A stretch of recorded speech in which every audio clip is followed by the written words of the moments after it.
nombre del Señor.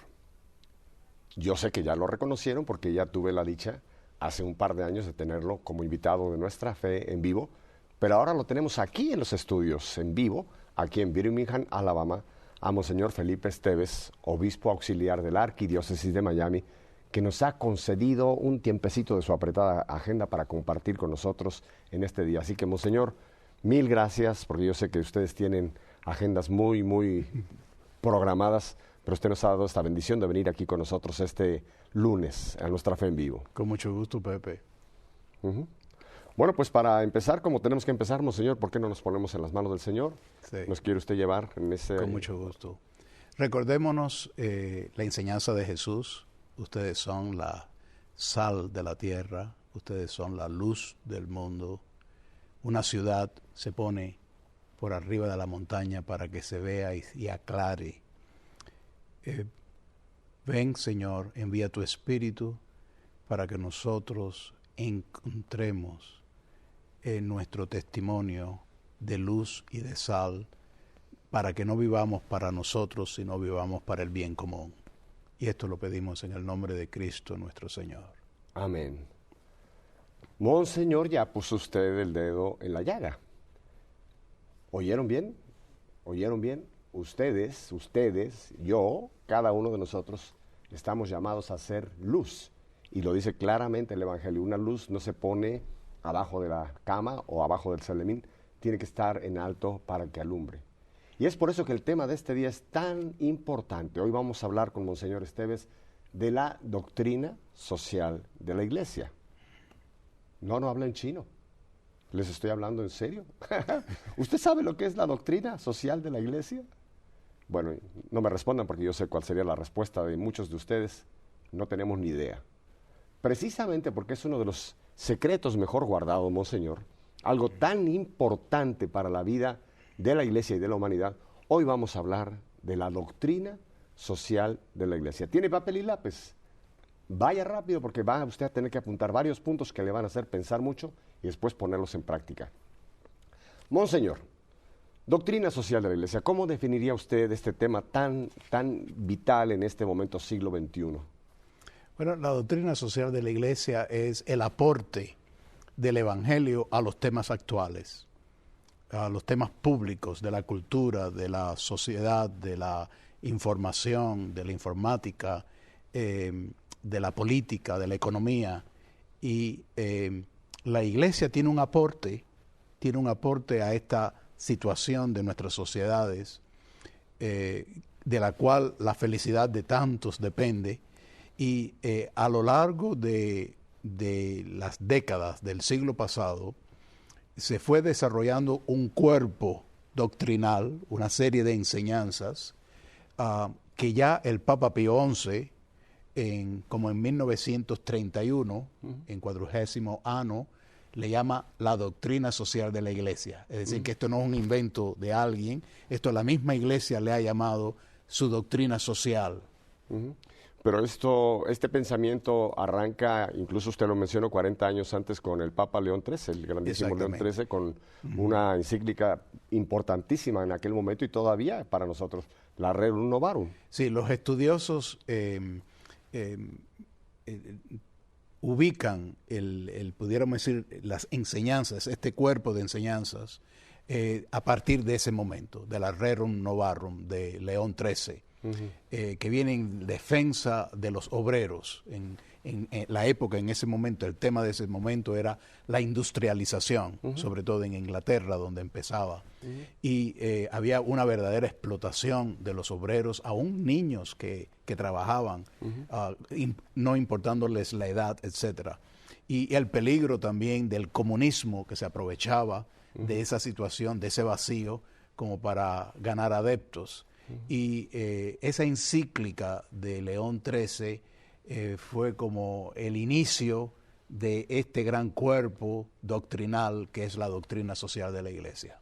Porque miren, pongan aquí atención a dos palabras que me interesa mucho que Monseñor ya ha mencionado. Uno es el aporte del Evangelio a las realidades del mundo. Porque a veces como que desencarnamos el Evangelio y lo ponemos en una dimensión meramente espiritual, como que no toca tierra. Exacto. Y me encanta lo que usted acaba de definir, o sea, es el aporte del Evangelio, la palabra de Dios, a las realidades del mundo en que vivimos. Exactamente. Ujú. Y por eso también se habla cómo es que se elabora esta doctrina social. Se elabora a través de un proceso de ver, juzgar y actuar. Ujú. Ver porque estamos delante de realidades nuevas. Ujú. Por eso rerum novarum es las cosas nuevas. Ujú. Las cosas nuevas. Siempre un pronunciamiento de la doctrina social de la Iglesia tiene algo que ver con algo que está pasando, que está delante de nuestros ojos, lo nuevo. Y entonces por eso en la primera etapa es ver, entender, analizar, comprender lo nuevo. Y entonces después verlo a la luz del Evangelio y verlo a la luz de la gran tradición de la Iglesia sobre temas sociales. Y por último, esto no es simplemente un estudio, esto no es un curso más, pudiéramos decir, de política o de sociología. Esto es vital para la transformación de la sociedad. Por lo tanto, es la acción de los cristianos actuando a la luz de estas enseñanzas. Y algo que también me gustaría, Monseñor, resaltar, es como la Iglesia cumple con su papel de madre y maestra. Sí. Lo que hace la Iglesia es enseñarnos, una vez que se ha visto, una vez que se ha analizado la situación, la Iglesia nos da directrices para que entonces como pueblo de Dios, que esto también cambió a partir del Vaticano II, el pueblo de Dios no son solamente los obispos, el Papa, el pueblo de Dios somos todos, incluyéndolo a usted. Como pueblo de Dios vamos a actuar en el mundo actual en que nos está tocando a vivir. Exactamente. Inclusive el concilio habla de la Iglesia como experta en humanidad. Usa esa palabra, experta en humanidad, porque la Iglesia tiene una proyección universal de siempre, está en todas las culturas, está en todos los pueblos, en todos los idiomas. Es una Iglesia católica, es decir, universal, y por lo tanto tiene una experiencia y un conocimiento que muchas organizaciones actuales carecen de tener tantos siglos y de tener tantos estudiosos y filósofos y teólogos y la sabiduría del pueblo de Dios que ha sido acumulado a través de los siglos. Por eso es madre y maestra, como le gustaba llamarle al Papa Juan XXIII, que escribió una encíclica, la Mater Magister, madre y maestra. Porque, Monseñor, a partir de León XIII, pero en la historia de la humanidad, siempre ha habido otros grupos, otros pensadores, otros filósofos, otros líderes que han querido traer como respuestas a las realidades de ese momento, pero vienen con respuestas equivocadas, verbigracia al comunismo y una serie de ismos que han aparecido por ahí. Pero la Iglesia es la que entonces realmente con esa misión de traer, me encanta, el Evangelio a nuestras realidades, es la que analiza y después nos da directrices para que el pueblo, nosotros, actuemos en esta realidad. Hace años, Monseñor, yo tuve a un gran amigo que hace mucho tiempo que no veo, un pastor evangélico, Vincent Sain, que me decía una cosa interesantísima. Me decía, Pepe, ustedes, la Iglesia Católica, tienen los mejores documentos, las mejores encíclicas, las mejores cartas que ninguna otra iglesia cristiana tenemos. Pero me decía una cosa, Monseñor, pero qué pena que la mayoría de ustedes católicos los ignoran. Y qué gran verdad, Monseñor, porque ¿dónde es que la Iglesia, dónde es que podemos encontrar esta doctrina social de la Iglesia? Bueno, sobre todo en las encíclicas papales. Pero Juan Pablo II, en su maravilloso pontificado, por eso le llamamos el Magno, Juan Pablo II Magno. Y ya viene el Beato. Y ya tendremos después de Pascua, el primer domingo después de Pascua, su beatificación en Roma. Juan Pablo II estaba muy preocupado por el punto que tú señalas, que el pueblo católico desconoce la doctrina social de la Iglesia. Eso le preocupaba mucho.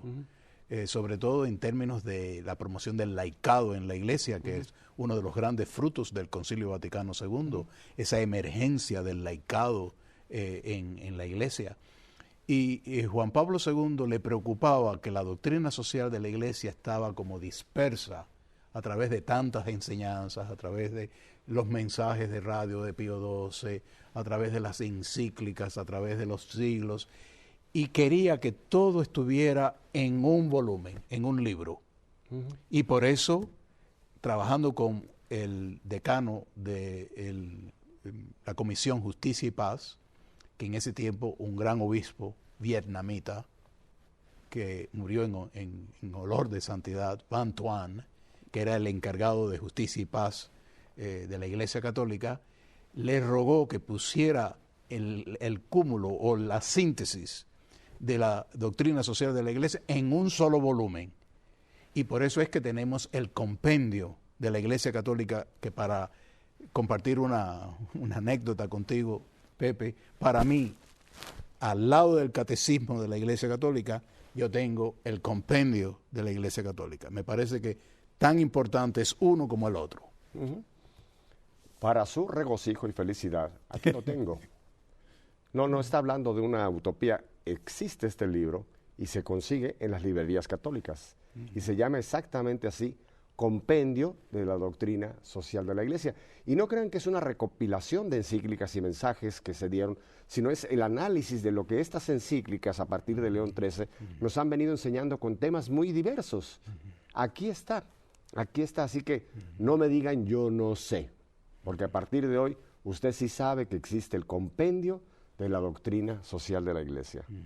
Monseñor, ¿cuáles serían entonces los principios de la doctrina social de la Iglesia? ¿Qué temas son los que en global, en general, nos va mostrando la doctrina social de la Iglesia? Sí, vamos llegando como a una síntesis de lo que el aporte del cristiano, del católico a la sociedad.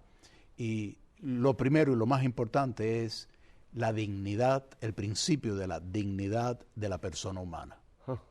El compendio le dedica un capítulo importantísimo a la familia, al ser humano, a su familia, a la familia.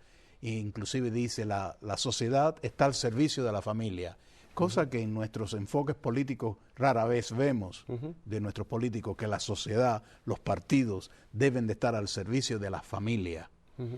Y la dignidad de la persona humana es uno de los grandes luchas en el catolicismo actual, en los cristianos hoy, porque tenemos la existencia del aborto y en muchísimas de nuestras sociedades modernas, la legalización del aborto, que es una contradicción. Como algo tan inmoral es legal, pues ese es nuestro tema. Entonces la dignidad del no nacido, que el no nacido desde el primer instante, la ciencia nos lo dice, esto no es fe, esto es ciencia. El ser humano está desde el inicio, el DNA, de la dignidad del ser humano desde su primer instante hasta su último instante de su instancia. Nosotros tenemos en nuestro país, Estados Unidos de América, lamentablemente, estados donde la eutanasia ya es legal. Y por eso nuestros ancianos le tienen miedo al médico, porque el médico, la gran tradición que está a nuestro favor, ayudarnos a nuestra salud, este médico pudiera quitarnos la vida. Por presiones económicas o presiones inclusive si no va a durar tanto tiempo después, cuestiones de pragmatismo, porque tú lo sabrás, nuestra sociedad sufre del pragmatismo, todo lo que sea útil, un utilitarismo, lo práctico, lo útil. Y si este individuo, este anciano no es útil, es como si su dignidad ya no lo tuviera. Entonces, el principio de la dignidad humana, inclusive del preso, inclusive del criminal. Nosotros estamos en favor de mantener el criminal en la cárcel, protegiendo a la sociedad del criminal, pero no queremos quitarle la vida al criminal, la pena capital. Y toda esta serie de posiciones, que son posiciones humanistas, vienen de este principio del respeto de la dignidad humana. Y lo que he dicho son solo unos pequeños ejemplos. Esto tiene muchas implicaciones. Muchísimas. Una simplemente que me gustaría añadir, porque también mucha gente desconoce de esto, es la importancia del cuidado de los embriones. Exacto. Que hoy día también a los embriones se juega con ellos pensando de que es un instrumento de laboratorio para experimentar, cuando son seres humanos los que están ahí. Exacto. Y perdemos esa dimensión, que ese embrión ese feto en el vientre de madre, tienen derecho a la vida, son seres humanos. Sí. Y es el respeto a la dignidad, como usted lo ha dicho, en todas sus dimensiones. Inclusive un médico, un científico, una enfermera, un trabajador de hospital, en nombre del derecho a su conciencia, ahí es donde el derecho a la conciencia se aplica, en nombre de una conciencia informada por la doctrina de la doctrina social de la Iglesia, va a decir, yo no participo en este experimento. Yo no tendré parte en este experimento. Y eso se le debe de respetar por dignidad humana. ¿Seguro? La dignidad del trabajador sanitario. Entonces, para que vea cómo usted puede empezar a formar parte de la actividad de la doctrina social de la Iglesia, si usted empieza a ser una persona provida, ya está entrando en uno de los puntos primarios importantísimos, el de respeto a la dignidad de la persona humana. Exacto. Y hay una encíclica, yo creo que es quizás la más importante de Juan Pablo II, La vida humana, que trata de todo un panorama del respeto a la vida humana. Monseñor, y en este respeto a la dignidad humana, ¿por qué no nos habla usted también la dignidad a la libertad de religión? Exacto. Porque el ser humano, aparte de la vida, Dios le ha dado esa libertad de ser religioso. Entonces, cuando uno coarta la libertad religiosa, como está ocurriendo en muchas facetas diferentes, ¿estamos también coartando la dignidad de la persona, Monseñor? Exactamente. Exactamente. Y el Concilio Vaticano II tiene un documento, el documento de la dignidad humana, que trata precisamente del derecho a la libertad religiosa. Y lamentablemente, en este mismo momento que estamos hablando, hay estados que coartan, que eliminan, que tratan de reducir el espacio de la libertad religiosa. Yo vengo de Cuba, como lo sabemos, y sabemos bien que en la sociedad cubana esa libertad se ha restringido a niveles sumamente serios, en que como si la religión solo pudiera ejercerse a nivel de la sacristía, al nivel del altar, al nivel del culto, cuando la religión tiene que ser necesariamente pública. Es doctrina social, el evangelio para la sociedad. Ustedes saben muy bien que hace poco estuvimos en España. Ya les conté la historia de lo que estuvimos haciendo para allá. Fuimos a bailar flamenco. No. Bueno, estuvimos en España y tuve oportunidad de compartir con varios obispos y arzobispos españoles. Y una de las cosas que apuntaron, Monseñor, me decía un señor obispo de Santiago, de San Sebastián. Sí. Me decía, Pepe, hoy día tenemos en España una generación de jóvenes a los cuales les hemos privado de su formación religiosa en aras de este gobierno prepi, que le llaman ahora. Y me decía el obispo, qué tristeza que hemos coartado a muchos padres, a muchas familias, y estamos creando una generación de juventud arreligiosa, incluso antirreligiosa. ¿Qué cosa más terrible? Y esto también va contra la dignidad humana de esas personas, de estos jóvenes. Exactamente, porque el joven, la trascendencia, el ser humano, lo dice la doctrina social de la Iglesia en los principios de la dignidad humana. El ser humano tiene una apertura a Dios, tiene una apertura a lo trascendente. Y hay quienes, en un tipo de secularismo, es como un mundo terrestre solo para lo terrestre, quedarnos en el nivel de lo terrestre. No, es que el ser humano tiene una apertura hacia lo trascendente. Y reprimir lo trascendente es destruir al ser humano. A mí me encanta esa frase que hablábamos en el almuerzo hoy, Pepe, de Irineo, el obispo de León, Francia. Ponga atención a esta en los frase. Años... Ponga atención, apúntela, por favor. Monseñor, dígala despacito, por favor. Irineo de León decía, la gloria de Dios es el ser humano vivo. Y el ser humano vivo se realiza por la comunión con Dios. Pero muchas veces troncamos la frase y nos quedamos con la primera para sublimar al ser humano, como decir, ay, somos la cereza del pastel. Pero bueno, esa cereza, si no está unida a Dios, no Exacto. Va a tener... repita la frase, porque yo sé que hay mucha gente que está apuntándola. Sí. Y medite esta frase solamente, a ver. Sí. La gloria de Dios es el ser humano vivo, la persona humana viva. Y la persona humana es viva, se desarrolla plenamente en la comunión con Dios.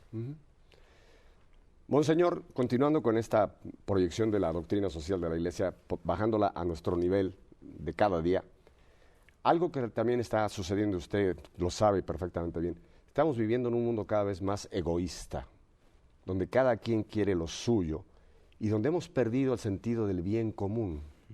¿Qué nos dice la doctrina social de la Iglesia en cuanto al bien común? Porque le hemos perdido ese horizonte, no lo tenemos casi. Sí, exactamente. Es decir, que es el mandamiento fundamental, el amor a Dios, el amor al prójimo, el buen samaritano, como hablábamos, aquel que piensa en el otro. Por ejemplo, parte del tema del matrimonio, y sabemos que muchas veces, sabemos que hay un gran desafío en el matrimonio fiel, el matrimonio feliz, el matrimonio para siempre. Pero si uno de los cónyuges es egoísta y no piensa en el otro, esa fidelidad se hace muy ardua, muy difícil. Y por eso es que es tan importante de que la persona se realice pensando en el otro, pensando en el bien de la familia, en el bien del barrio, en el bien de la ciudad, en el bien del Estado, en el bien de la nación, en el bien de la solidaridad mundial, la paz y la solidaridad de todos. Pero me encantan los círculos que usted concéntricamente fue mostrando, porque hay veces que nosotros queremos ser luz de la calle y oscuridad de la casa. Y usted acaba de mencionar por dónde tiene que empezar, precisamente el bien común en mi propia casa. Exactamente, que inclusive el concilio le llama iglesia doméstica, como para decir, la iglesia no es la parroquia, la iglesia es primeramente tu familia. Ay, qué bueno que usted dijo esto, monseñor, porque yo me he granjeado muchas enemistades cuando les he dicho, la iglesia no es tu parroquia, ese es el templo, el lugar consagrado donde vamos a celebrar nuestra vida sacramental. La iglesia eres tú, tú eres la iglesia. Exacto. Y un matrimonio Bautizado. es la iglesia doméstica, de donde van a ser la familia, donde me encantan esos círculos. O sea, si yo no empiezo con mi casa, oiga, no ande usted siendo luz de la calle y oscuridad, empiece por su propia. Monseñor, no estamos granjeando muchos enemigos. No, yo sé que están aceptando lo que estamos diciendo. Inclusive, una de las cosas que me gusta del compendio es porque ha habido algunos dentro del mundo católico que piensan que la doctrina social es el tema social, pero hay un tema personal en la doctrina social, que es la familia, que es la dignidad del ser humano, que es la formación de personas, y eso forma también parte del compendio. Tiene sus capítulos importantes sobre esa dimensión personal de la doctrina social de la Iglesia. Ahora que se toca, volviendo a este país que ya mencioné, no le voy a dar muchos palos, pero a España, también algo que hay un grupo, hay un gran movimiento, monseñor, pidiendo que los padres no pierdan el derecho de educar a sus hijos, porque hoy día el gobierno quiere educarlos. Y los padres, qué bueno que hay muchas familias en España que están saliendo a la defensa de decir, es parte de la doctrina social, el derecho a formar, lo que nos dice Familiares Consorcio, ¿no? Los padres tienen la gravísima responsabilidad de ser los primeros formadores de los hijos. Y si les quitamos esa responsabilidad, estamos yendo en contra de la doctrina social de la Iglesia. Exactamente. Inclusive Benedicto lo dice de una forma en una declaración que él hizo a un grupo de legisladores precisamente de este grupo europeo. Benedicto dijo, hay 3 non-negotiable, creo que el texto fue en inglés, 3 que no se negocian, el derecho a nacer, el derecho del matrimonio hombre y mujer, y el derecho de los padres a educar a sus hijos, el derecho de la libertad religiosa de los padres en la educación de sus hijos. Doctrina social de la Iglesia. Exacto. Y no negocia. No podemos negociar sobre estos principios, porque son básicos. Oiga, ¿se da cuenta de que usted ha tenido la doctrina social de la Iglesia enfrente a usted y no se ha dado cuenta? Sí. Y piensan, como dijo monseñor, que eso es algo allá, algo raro, por allá un libro como este, que allá alguien lo tiene en su biblioteca y que a veces... Un scholar por allá. Ajá. Monseñor, vamos a hablar de otro tema también que es importantísimo. ¿Ha tomado nota? ¿Sabe cuáles son los temas que hemos tocado? La dignidad de la persona humana, el bien común, empezando por la propia casa y de ahí ir a círculos concéntricos. Un punto más, monseñor. Mateo 25, Eh, cuando el Señor en el juicio del Señor va a ser, me dieron de comer, me visitaron, me dieron de beber. O sea, esas obras, ese amor puesto en acción, es lo que nos va a calificar para un día estar en la patria celestial o no estar. Exactamente. Es decir, la opción preferencial por los pobres es parte de la doctrina social de la Iglesia. Es decir, el débil siempre ha de tener prioridad en nuestro corazón. El que sufre. El padre Varela le llamaba la humanidad sufriente. Y por lo tanto, en nuestra escala de valores, el pobre, el que sufre, siempre ha de tener un primer lugar. Porque ahí está Cristo. Exactamente. Lo que hicieron con uno de estos pequeños, a mí lo hicieron. Madre Teresa de Calcuta nos dejó un ejemplo maravilloso. Exacto. Maravilloso de esa entrega incondicional a la escoria que, perdón la palabra, pero lo que nadie quería. Eso es. Los Esta slums mujer. de Calcuta. Ajá. Sí. O sea que esto es llevar el amor a la realidad. Monseñor, porque voy a hablar la verdad. Muchas veces, Monseñor, nos quedamos en un amor meramente casi utópico. Yo amo a Dios, yo amo a mi prójimo, pero no hago nada. ¿Qué nos dice la carta a Santiago? ¿Cómo es que la fe, nosotros podemos mostrar que yo tengo una fe? ¿Cómo diría usted que se muestra la fe? Sí, por la Porque yo acción. me dé golpes de pecho y yo me sé todas las oraciones de la iglesia. Fe y obras, diría Santiago. Una fe que no tiene obras no es una fe muy creíble. Es decir, y por eso es que el cuidado, las obras de misericordia, la atención a los enfermos, la atención a los presos, la atención a los enfermos del SIDA, la atención a la mujer soltera, la madre soltera, la atención a todo aquel que está necesitado de nuestra presencia y nuestra ayuda, el discípulo de Cristo, por eso es que San Juan habla del mandamiento del amor. No es una opción. No quisieras tú amar, no es una opción, es un mandamiento, el mandamiento del amor. Y antes de que vayamos a unos mensajes, que lástima que tengo que ir, pero los vamos a hacer. Monseñor, un punto sobre esta misma área y la atención a los inmigrantes, que hoy día es un tema. ¿Qué diría usted? Porque yo sé que en la arquidiócesis hay una gran pastoral. ¿Qué es la atención al inmigrante? ¿Cómo tenemos que ver al inmigrante? ¿Como una calamidad o cómo vemos al inmigrante? Exacto, es un tema lamentablemente que hemos caído casi yo diría en un desprecio del inmigrante que me abochorna. Me abochorna porque el inmigrante es mi hermano. Y como lo dice la Escritura, pero lo pudiera decir cada uno de nosotros, tú también fuiste inmigrante. Inmigrante eres tú. Y por lo tanto esa actitud como si el problema de la economía es el inmigrante, como si el problema de la seguridad del país es el inmigrante. Esa confabulación, porque inclusive hay medios de comunicación, y eso tú lo sabes, Pepe, medios que se pasan dando el mensaje contrario, como que todos los males es el inmigrante, mientras en realidad lo que sabemos es, por ejemplo, en nuestro país, los Estados Unidos de América, que lo que necesitamos es reformar la inmigración. El sistema inmigratorio necesita una reforma, un nuevo orden, un nuevo arreglo para que cada inmigrante sea tratado justamente. Vamos a ir a... Y entre paréntesis, permíteme decir, seguro, lo legal, que sea ilegal o no sea legal, no quita la dignidad de la persona humana que es inmigrante. Buenísimo su punto. Solamente les dejo un pensamiento para que en estos 2 minutos lo mastique usted bien. ¿Sabe cuáles son los 3 inmigrantes más famosos que tenemos? José, María y Jesús. Sí. Piénselo un momento. En Egipto. Volvemos enseguida con ustedes. Está muy bueno.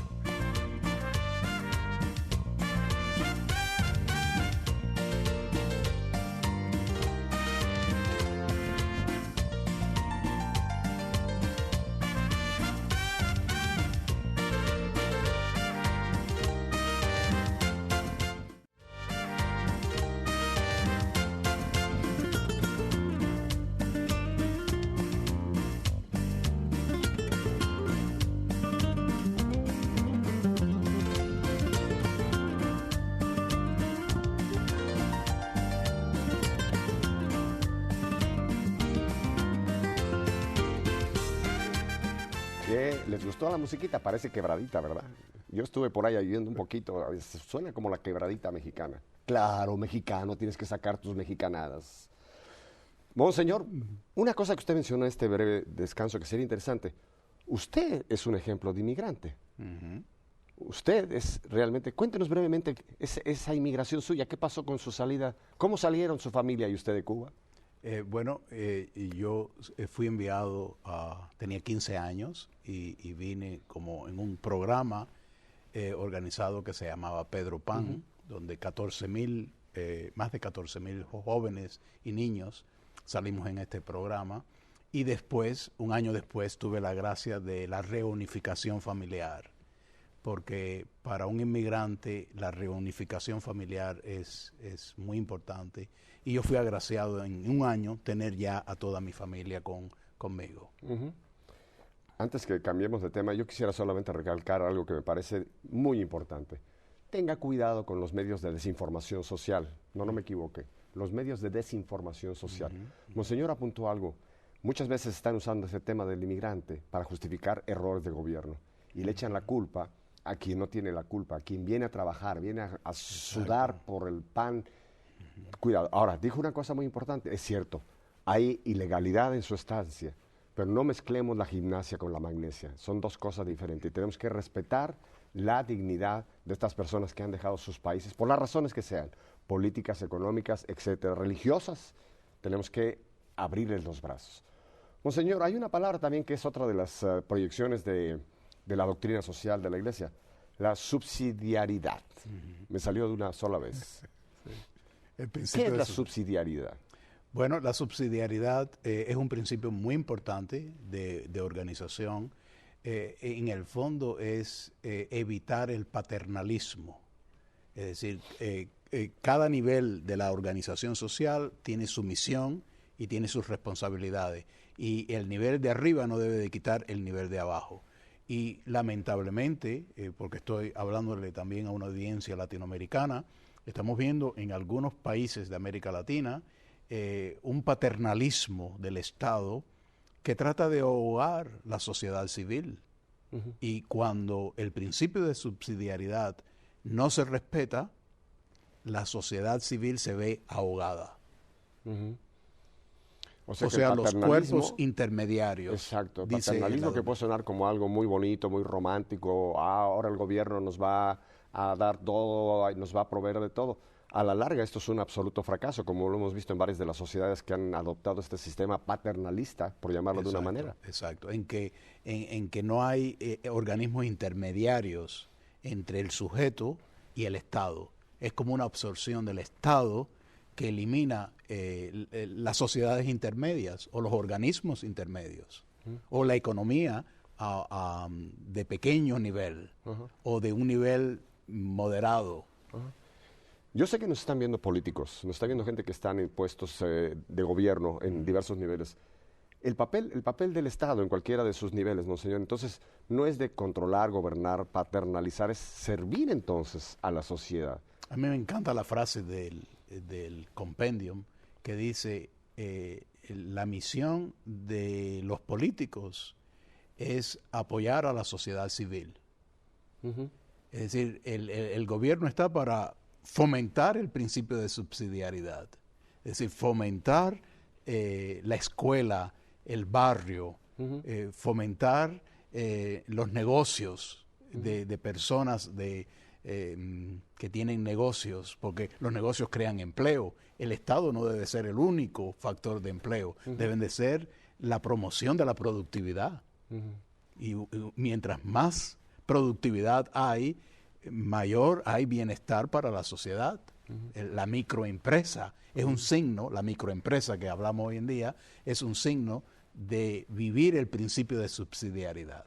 Yo he oído de algunos laicos, Monseñor, me han dicho, no, yo no me quiero meter en política porque eso a mí no me corresponde. Ese es un huir de la realidad, que nosotros los laicos que tenemos que ser realmente ese fermento, ese instrumento dentro del mundo. Acuérdense lo que dice el Señor. Yo no te pido que los saques del mundo, sino que los protejas, pero el Señor nos dejó en el mundo para que seamos luz, fermento, sal, póngale usted lo que usted quiera. Pero si nosotros oímos y no queremos entrar en esta realidad de las esferas políticas, estamos dejando un vacío para que entren los bandidos y los que quieren realmente usar eso. La corrupción. Ya lo tocó usted. Sí. Pío XII lo dijo de una forma muy también magistral, cuando dijo, el mal que hay en la sociedad no se debe a los malos, se debe a que los buenos no hicieron todo lo que tenían que hacer. Y es un muy buen principio en esta línea, quiere decir que todo ciudadano, por ser ciudadano, tiene una responsabilidad de participar en el asunto social, en la política, en la economía, en los medios.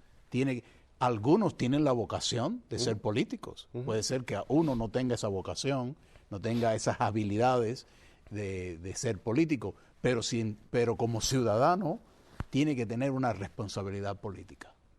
Y se me ocurre hacerle esta pregunta, monseñor, pero una persona que no tenga esa vocación a la política, pero tiene el derecho al voto, mi uso de mi derecho al voto, ¿también tengo que usarlo con ese sentido de la doctrina social de la Iglesia para el bien común?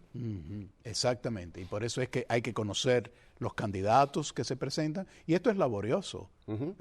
A mí me resulta muy difícil en cada elección, y en este país tenemos tantas elecciones a lo largo del año, estar haciendo ese estudio, estar haciendo esas consultas, ponerse al día en la labor que ese político ha realizado, pero creo que la responsabilidad, la corresponsabilidad en la cosa pública lo exige.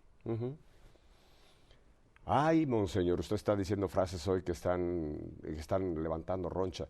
Otra vez como la frase, el mal no es de los malos, como vuélvala porque apúntela por amor a Dios, y dígasela a quien se la tenga que decir, óigala otra vez. Bueno, viene de Pío XII. Pío XII, así que si no les gusta, échenle la culpa a Pío XII. Exactamente. Okay. Y Pío XII decía, cuando a veces vemos los males que existen en la sociedad, culpamos a estos malvados que lo han causado. Pío XII dice, pero en realidad se debe muchas veces a la pasividad de los buenos que no actuaron por el bien común.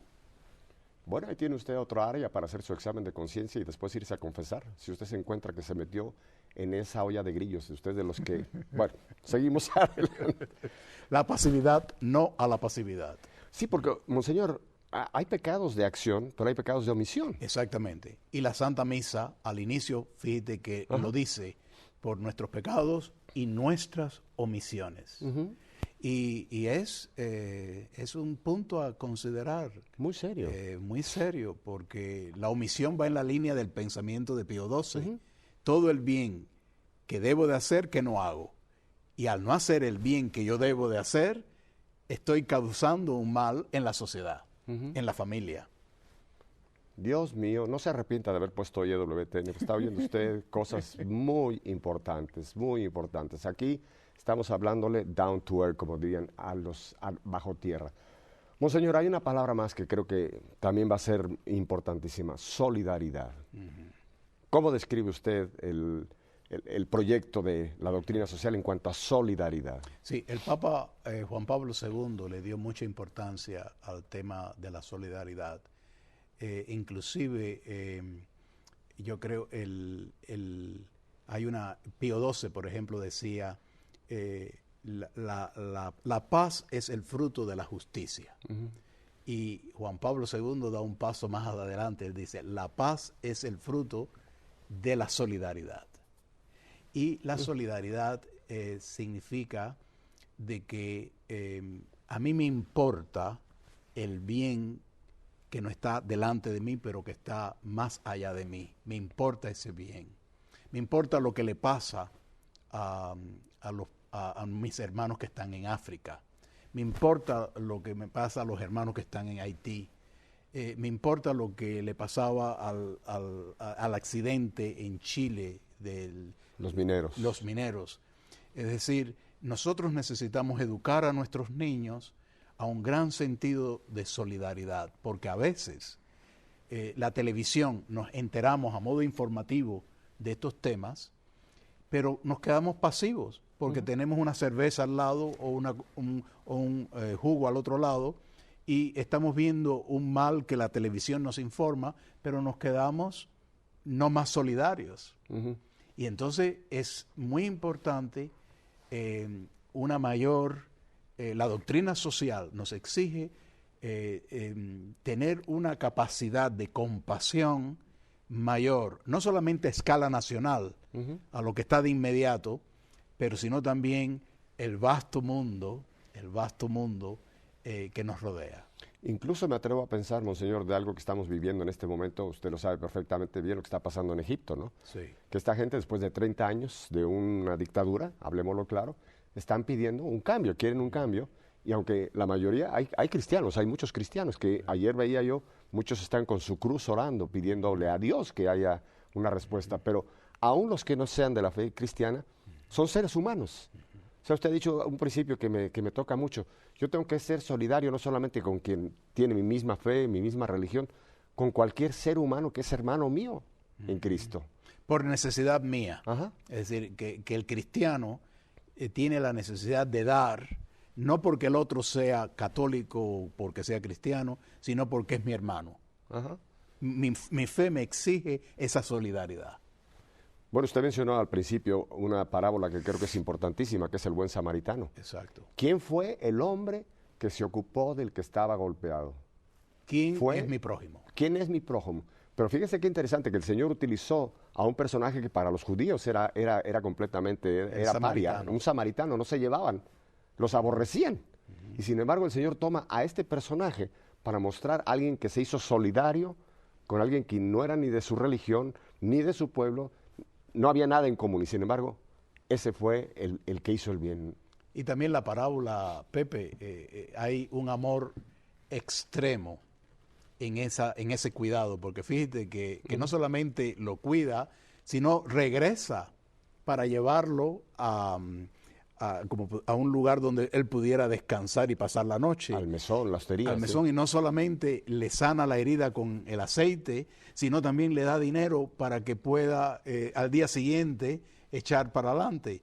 Y por eso es que hay algunos que consideran que esta parábola del buen samaritano, por ese amor extremo del samaritano, que es un amor hasta el extremo, de una radicalidad total en la caridad, en el amor, piensan que el buen samaritano es Jesucristo.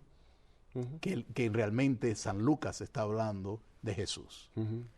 Qué hermosísima parábola esa. Cada vez que la leamos, métase usted dentro de sus zapatos. No la vea como una cosa literaria bonita, no, métase usted dentro de la tremenda enseñanza. Oiga, primero lo subió a su cabalgadura, Sí. lo montó en su se bajó, bueno, ya para qué le cuento, usted sabe Bueno, perfectamente. los detalles importan. Importan. O sea, porque está mostrando de que no es ayudar simplemente pragmáticamente, pan y vete, es amar con amor, es servir a esa persona, podemos decir al pobre, al que está sufriente, tratarlo con amor, como persona, que se merece mi amor total. Y en esta sociedad que vivimos, monseñor, tan egoísta, tan materialista, ¿cuántas veces nosotros somos el levita y el sacerdote que pasan por un lado, simplemente ignoran el problema? Yo no lo vi y como no lo vi, no me interesa. ¿Usted ha hecho algo en el último mes parecido de que usted pasó al lado de un necesitado y dijo, este no es mi problema? A partir de hoy, entérese de una cosa, es tu problema por solidaridad. Una pregunta práctica, monseñor. Usted mencionó, por ejemplo, ¿cómo yo puedo ser solidario con la gente de África, con la gente de China, los cristianos que están? ¿Cómo yo me puedo solidarizar con gente que no está en mi entorno?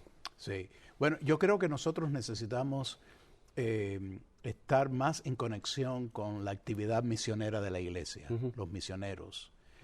Porque los misioneros son signos de esa comunión, de esa solidaridad de mi iglesia, de mi parroquia, de mi familia, con ese trabajo que se está haciendo en África, que se está haciendo en Haití, que se está haciendo en esta otra situación más necesitada.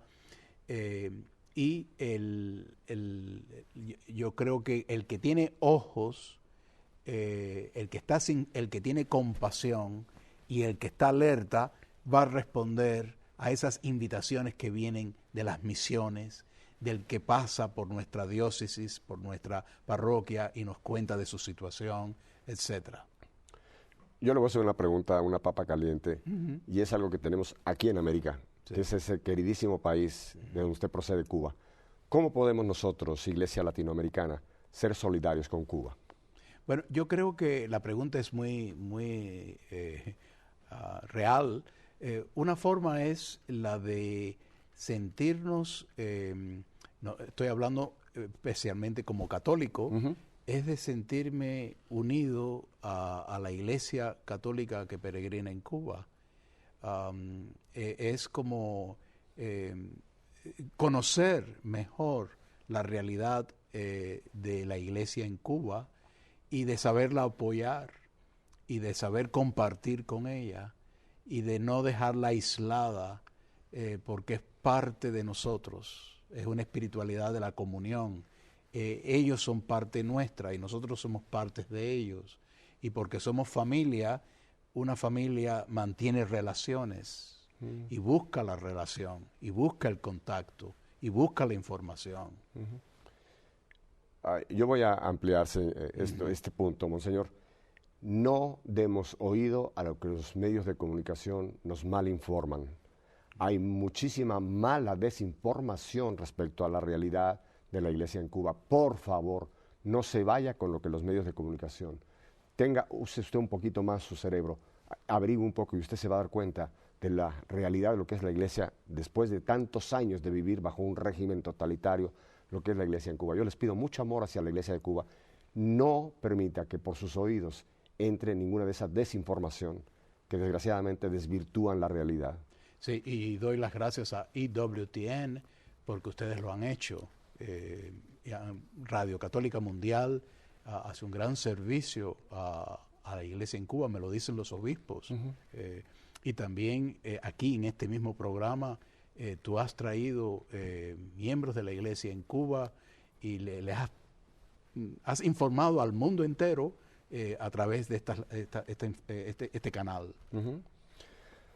Es un tema, valdría la pena casi en otra ocasión, Monseñor, lo voy a comprometer para en un futuro no muy lejano, volverlo a tener a usted, porque me interesaría muchísimo que volviéramos a tocar la realidad de la Iglesia en Cuba, que hay tan poca información y tanta desinformación que sería muy interesante, así que ya le voy a molestar en su agenda en un futuro tenerlo nuevamente aquí en nuestra Será un gusto y además yo creo que el momento que se está viviendo en este momento con el paso de la Virgen, Aparecida habló de la misión continental y los obispos cubanos dijeron, esta misión continental la vamos a hacer con la Virgen de la Caridad, la patrona de Cuba.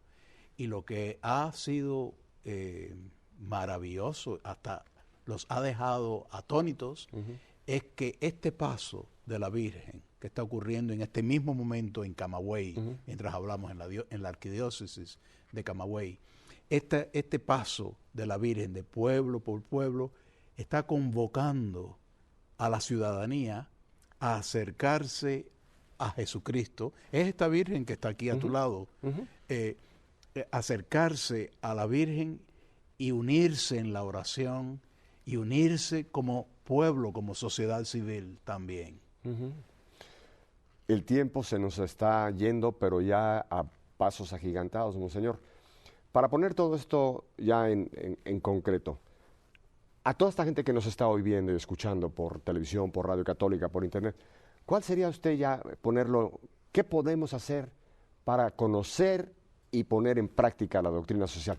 Me hicieron ya la pregunta que dónde pueden ustedes comprar este libro, en cualquier librería católica. Y si no lo tienen, lo pueden pedir. O sea, este no es un libro secreto, aunque es el secreto mejor guardado para muchos de ustedes. No es un libro que lo tiene guardada la FBI, no, está disponible y se llama Compendio de la Doctrina de la Iglesia, Compendio de la Doctrina Social de la Iglesia. Así, pídalo, y créanme, aquí tiene usted un tesoro, porque aquí vienen todos estos temas que brevemente hemos analizado, vienen desglosados con todo el pensamiento de tantos años, 120 años de la Iglesia en cuanto a doctrina social de la Iglesia. Yo creo que otra forma también, Pepe, es, por ejemplo, en las parroquias, ahora vamos a entrar en la Cuaresma, que se haga un taller de estudio sobre esta temática que hemos hablado aquí en EWTN. Hacer un estudio, invitar a una persona, las tenemos en nuestras comunidades, personas muy competentes que pueden explicarlo, porque a veces necesitamos un poquito de la explicación oral para entender lo escrito, el libro. Ujú. ¿Por quién está escrito esto? Muy fácil para que no se confunda, no hay más que este libro. Es por el Pontificio Consejo Justicia y Paz.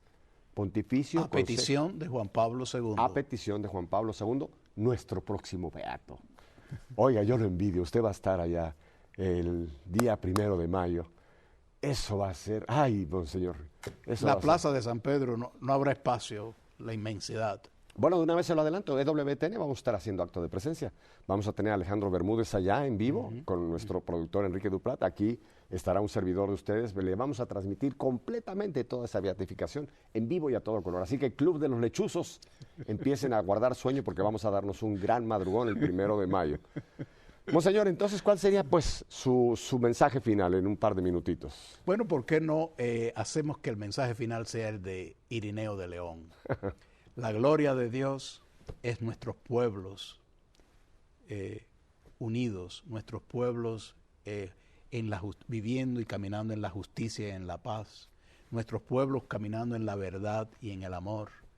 Es decir, una vida social que dé felicidad y paz, donde no exista el terrorismo, donde no exista la miseria ni la pobreza, donde haya fraternidad, donde haya comunión. Y es la gloria de Dios, es la persona y la comunidad viva, y obviamente solo eso es posible en comunión con Dios, abiertos a la trascendencia. Tremendo mensaje, monseñor. Bueno, pues ahora le voy a aumentar el trabajo porque ahora voy a dar las direcciones donde la gente lo puede contactar y créame, le van a caer muchas consultas. Con mucho gusto. El correo electrónico de monseñor es F de Felipe, F Esteves con B pequeña y Z, Estevez, arroba, y después THEDOM, TEDOM, pero lleva una H. THEADOM. Ah, THADOM. No, THEADOM. Ah, es que me faltaba una A que no me habían puesto, por eso me la estaba yo comiendo. THEADOM.org.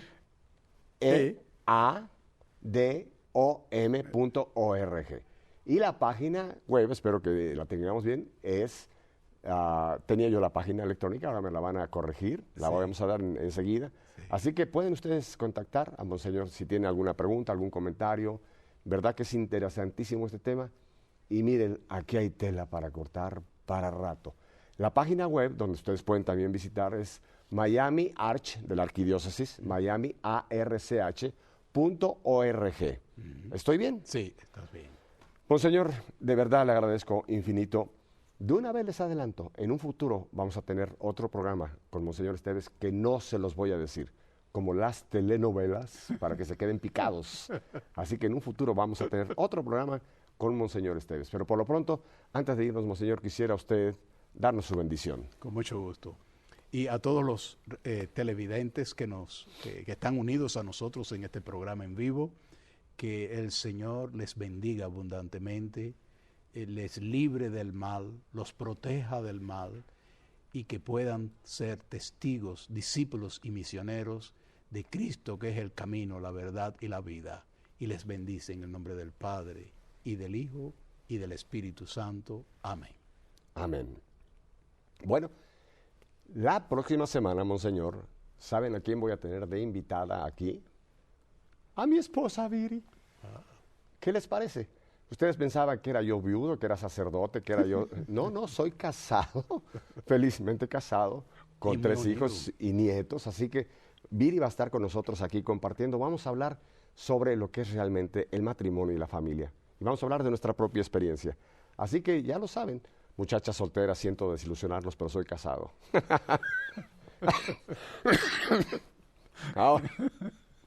Ahora sí me volé la barda, ¿verdad? Bueno, espero que realmente hayan sacado mucho provecho. Yo en lo personal, créanme, me he enriquecido muchísimo con este rato con Monseñor. Y aquí no ha sido más que la punta del iceberg. No piense que todo lo que aquí se habló es todo. No, esto es simplemente lo que Monseñor y yo hemos tratado de despertarles a ustedes un poquito a la inquietud de que ustedes se metan a conocer la doctrina social de la Iglesia y la pasen a vivir. Que Dios los bendiga. Aquí los espero el próximo lunes, si Dios nos da una semana más de vida. Hasta entonces.